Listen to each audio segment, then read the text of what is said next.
Olá, boa tarde, tudo bem? Está no ar o Tarobá Entrevista deste domingo, esse fim de semana especial. A gente espera que você esteja aí com a sua família ou então descansando. Quem está trabalhando também com a TV ligada aqui na TV Tarobá, seja bem-vindo ao nosso programa que hoje vai falar sobre desenvolvimento. Desenvolvimento principalmente do município de Cascavel, mas também da região, porque quando a gente desenvolve uma cidade, é uma consequência, né? Os outros municípios e toda a região participarem também e alavancarem junto.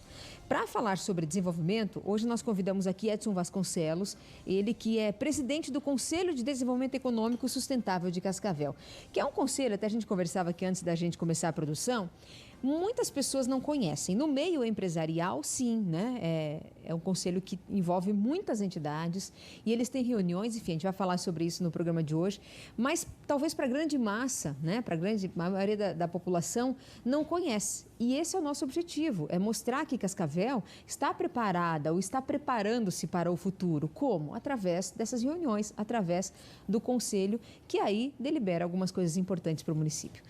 Vasconcelos, obrigada pela seu sim de estar aqui hoje para a gente poder fazer a produção do programa e falar um pouco mais sobre esse assunto. Eu já começo dizendo, então, perguntando qual que é o principal objetivo do Conselho Desenvolvimento Econômico Sustentável de Cascavel. Boa tarde. Boa tarde, Shirley.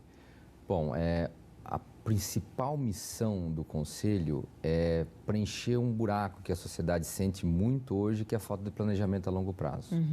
Para se planejar a longo prazo, esse planejamento tem que ser uma vontade da sociedade. E a sociedade, para poder falar numa situação dessa, ela tem que ser representada pelas entidades, por essa divisão de classes, essa divisão de profissionais e de tudo aquilo que move a cidade.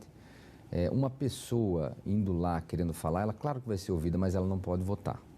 Então ela tem que representar uma classe. Sim.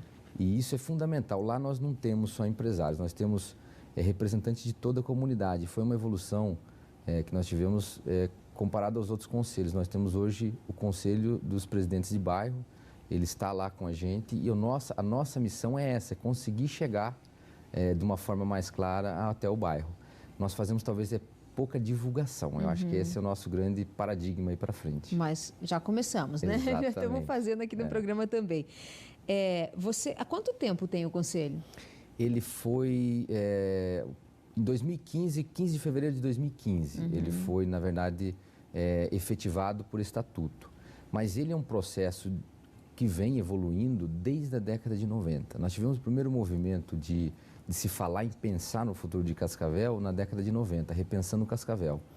E essas mesmas pessoas vão evoluindo, vão amadurecendo, vão entendendo. Em 2011 nós tivemos um presente da FIEP que foi Cascavel 2030 Cidades do Futuro. E a metodologia no momento aplicada foi muito boa ao ponto que conseguiu reunir a sociedade e provocar a sociedade numa metodologia muito mais madura e assim de interação ideológica que não foi feita num dia só, foi quase 6 meses, que gerou um caderno chamado Cascavel do Futuro e Cidades do Futuro e trouxe lá 5 frentes de estudo: educação, saúde, transporte, mobilidade, meio ambiente, urbanismo e meio ambiente. Esse conjunto de ações conseguiu fazer uma plataforma daquilo que Cascavel via como uma cidade desenvolvida. Naquele momento nós tivemos um vazio, porque tudo era muito bonito, mas a gente não sabia quem que sustentava aquilo, entendeu? E aí se chegou à conclusão, fazendo daí uma aproximação com o Conselho de Desenvolvimento de Maringá, que era focado muito no desenvolvimento. Então tinha que ter o desenvolvimento. Na verdade, a mola que poderia levar isso para frente era o desenvolvimento. Uma cidade saudável, ela pode se organizar se ela for desenvolvida e tiver recurso para tal. Se ela for uma cidade pobre, uma crise vem, não tem emprego, não tem como funcionar. E mais do que isso, chegamos a uma reflexão: o que é uma cidade desenvolvida? Para alguns é uma cidade com um planejamento urbano adequado. Para outros é uma cidade que tem a saúde adequada. Mas no fundo, a conclusão é que uma cidade desenvolvida é aquela que tem todas as possibilidades de oportunidade nela, não necessariamente ela com o dobro do tamanho que ela tem, mas é uma mistura de oportunidade, qualidade de vida e valor agregado. Alguns falam assim, mas se tiver muito emprego, ela já é desenvolvida. Mas se tiver um emprego, todos com salário mínimo, talvez não. Você já tem uma situação melhor do que não tem emprego. Sim. Mas nós temos que ter valor agregado ao emprego. Então, o conjunto de uma cidade sustentável levaria a nós cumprirmos uma missão num tripé. Tempo, sustentabilidade, então teria que ter econômico e social. Então, o tripé do econômico, social e tempo levaria o Conselho a conseguir começar a fazer os seus painéis. Às vezes, as pessoas pensam que para ser uma cidade desenvolvida, ou então para ter esse planejamento a longo prazo, depende, no caso de prefeitura, por exemplo. Só que governos, eles passam 4, 8 anos, e aí às vezes troca tudo, às vezes mantém o mesmo grupo político, ou às vezes não. Então, assim, é muito pouco acreditar, né, que um prefeito, uma prefeitura ou políticos, né, conseguem nortear. E também muito perigoso, na minha opinião. Agora, minha opinião, deixar que uma prefeitura diga como que a cidade tem que crescer. Por isso que é importante a sociedade civil organizada estar, né, envolvida nisso, como é, no caso, essa questão do Conselho do Desenvolvimento Econômico, que também passa pela SIC, né, enfim, então, estamos falando de entidades fortes.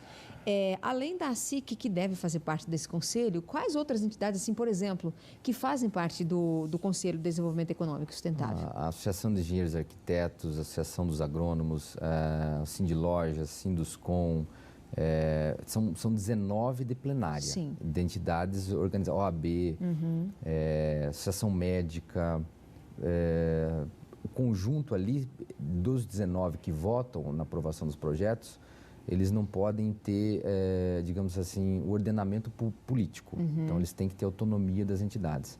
Mas nas câmaras, nós temos, entre câmaras e plenárias, 65 entidades. Como uma decisão tomada, né, numa reunião como essa, aliás, na sexta-feira, ao meio-dia, se não me engano, teve, né, por volta do meio-dia, na sexta-feira teve a primeira reunião desse ano? Exato. Foi, né, na última sexta-feira, em Cascavel, e as decisões são tomadas ali. A partir do momento que uma decisão é tomada, como ela é colocada no papel, ela vai para... Como que funciona? Qual que é o procedimento?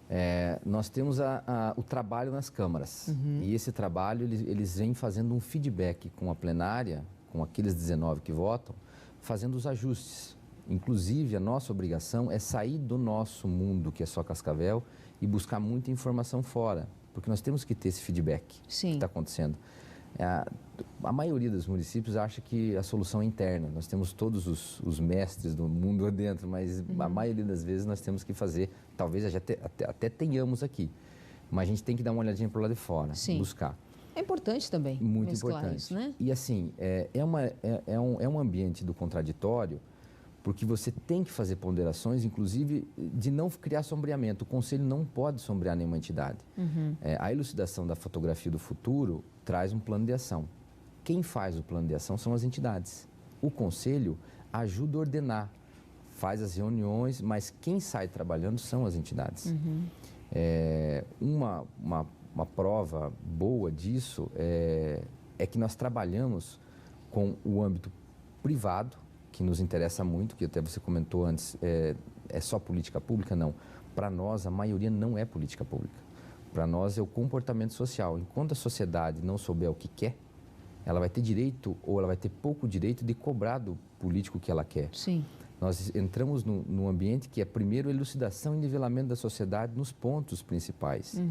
Porque quando um político for numa entidade e a entidade pedir o aeroporto, for no outro, pedir o aeroporto, na outra, 65 entidades pedindo a mesma coisa, ele vai falar, não, eu não posso ir contra isso. Sim. Então, nós temos que ter esse nivelamento. E fora os trabalhos que não são só no poder público, são também dentro das nossas empresas, dentro da nossa sociedade, que vão, de alguma forma, mudar o hábito e automaticamente alguém dali algum dia vai ser líder. E esse líder vai estar automaticamente já com uma concepção alinhado, adequada. Né, exatamente, com o que é a necessidade da maioria das entidades ou então da população. Sim. Vocês já tomaram algumas decisões, aliás, várias, né? A gente tem algumas ilustrações, algumas fotos, o nosso diretor de corte pode colocar, de energia, por exemplo. É a primeira, olha lá, energia. O que significa isso? Vocês dão ali algumas sugestões? Como é que é? Explica pra gente, Edson. Então, a nossa missão é olhar o cenário de Cascavel em 2030. Para nós, este é o cenário.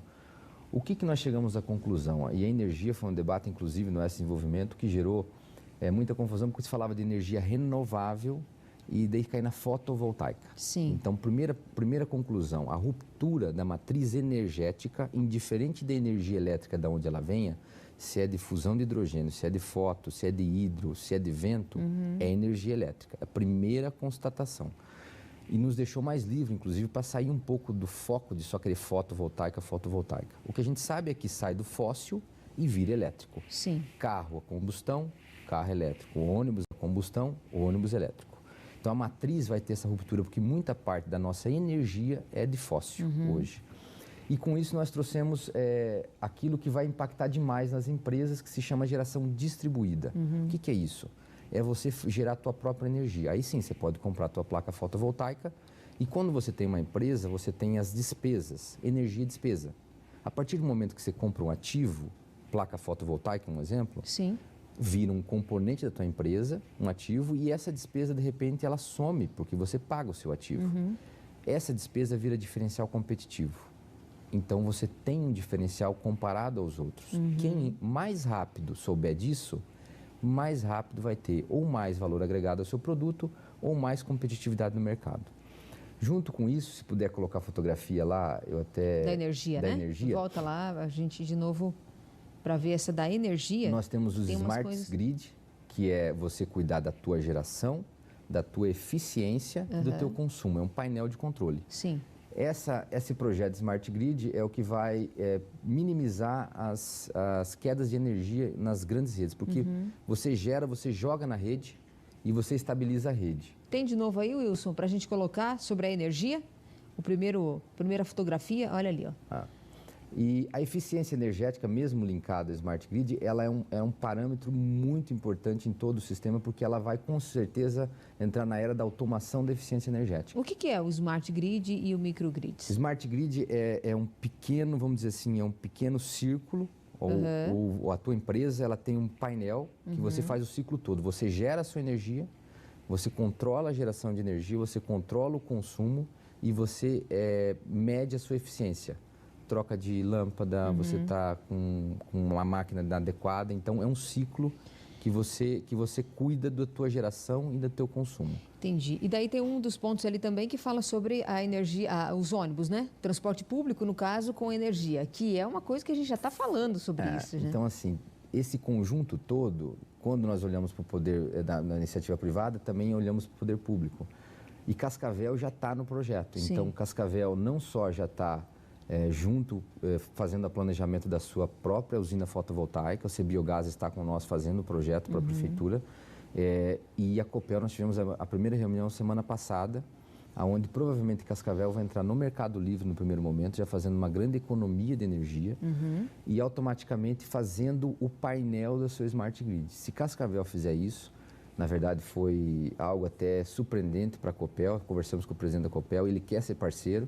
Cascavel vai ser a primeira cidade do Brasil a fazer esse projeto e com certeza virá referência, inclusive de visitação. Sim. Para aqui. Quando Cascavel fizer isso, ela vai ter eficiência e controle energética, de energia elétrica, para incentivar a sua população a ir para o carro elétrico. Ela pode criar pontos de energia, induzindo, e também pode fazer a política vamos dizer assim, da transformação do ônibus a combustão para o elétrico, que entra em outro painel nosso que é transporte e mobilidade. Sim. E também já tivemos lá uma evolução muito grande sobre a questão do ônibus elétrico. Então, alguns assuntos eles se sobrepõem, né? E a energia para o ônibus evoluiu muito, tanto que provavelmente Cascavel vai fazer um protocolo, a prefeitura, o CETRANS participou de várias vezes da Câmara, e nós tenhamos talvez já em 2021 protocolo de parte dos ônibus já em energia elétrica. Tá. E 2030 nós gostaríamos que o prefeito fizesse um acordo com Cascavel que não tivesse mais nenhum ônibus a combustão. Vamos ver se seduzimos ele. Nós começamos então a falar aí sobre transporte e mobilidade, mas eu preciso fazer uma pausa, vamos para o intervalo comercial e na volta então aqui do Tarobá Entrevista a gente vai ver o que é que o desenvolvimento, o Conselho de Desenvolvimento Econômico do município está prevendo para transporte e mobilidade para os próximos anos. Daqui a pouco, no Tarobá Entrevista, a gente já volta.